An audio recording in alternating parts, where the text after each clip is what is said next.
How you doing? David Taub here, co-creator of NextLevelGuitar.com. Hope all is going well, and I hope your guitar journeys are going famously. And today I have a lesson for you on creating solos. The first thing is obviously, you have to look at the chords. The chords that you're playing over are so important. That's really what's going to give you the roadmap to what you can use solo and improvisation wise. The key is only a piece of it, so you have to look at the chords.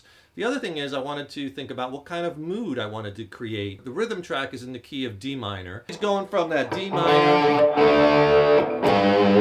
to the G minor.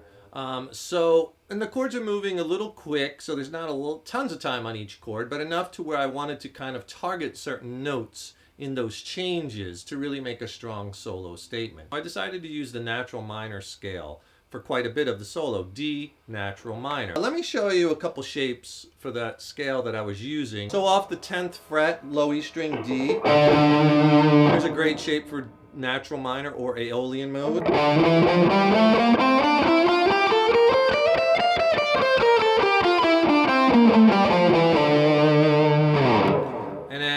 Also off the 5th fret A string root, D. And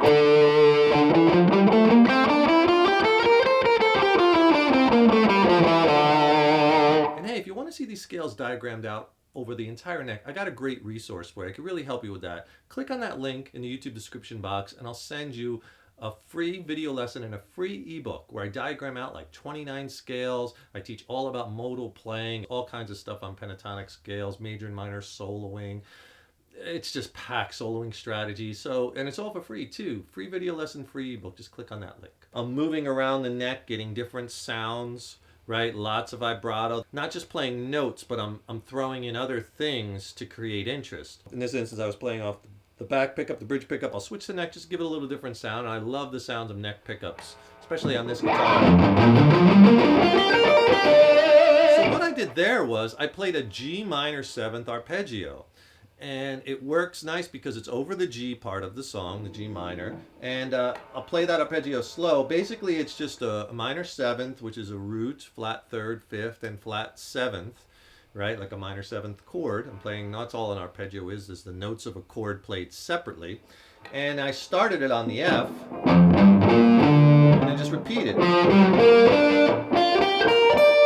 It's a cool device. I love that arpeggio. It's 2 notes per string. And notice when I land it, okay, when I get up high, I play this, that's a little G minor triad. And I just pull up, and I stop at the D. Because why? Guess what? The chords change again.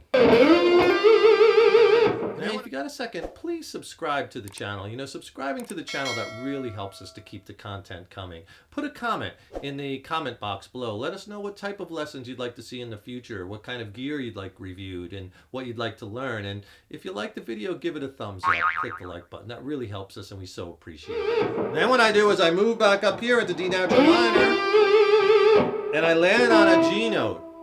Okay? Because again, I'm emphasizing the notes in the chords, or the notes as they change in the chords. A lot of vibrato. And then I just run right down the scale.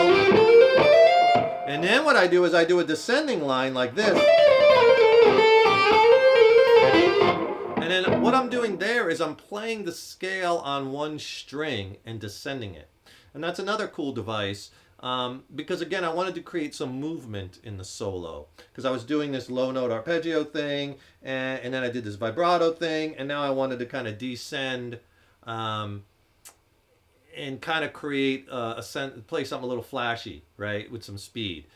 And again, not all this was. I'm talking about it now like it's planned out like ever so perfectly, but it really isn't. Again, I guess the best way I could describe it is, music is more than just, the logical application of scales and modes and theory. There's a human element to it, right? And that's what we want to get across in our solos too, the emotional aspect. That's why we do those melodicism and bending, and, we do the vibratos, and we have to add that more organic sense. Otherwise, our solos will just sound like a bunch of notes and be real sterile and stiff, right? So it's obviously more than what I'm just showing you here, modes and theory and arpeggios and minor sevenths and stuff. I'm just kind of using that for explanation purposes, so what I'm talking about or what I'm doing or the process I'm going through in my crazy head. This head is more than just a hat rack, my friends. But everybody's different, and there's lots of different ways to go about it. This way is not better than any other way. It's just different. The real important things: the use of melody, repeating your licks, varying them throughout the solo, right? Understanding what chords you're playing on top of, right? And really examining the notes and the chords and studying the relationship between chords and scales. I hope you enjoyed that lesson. I hope it helps you along in your guitar journey. Have fun with it.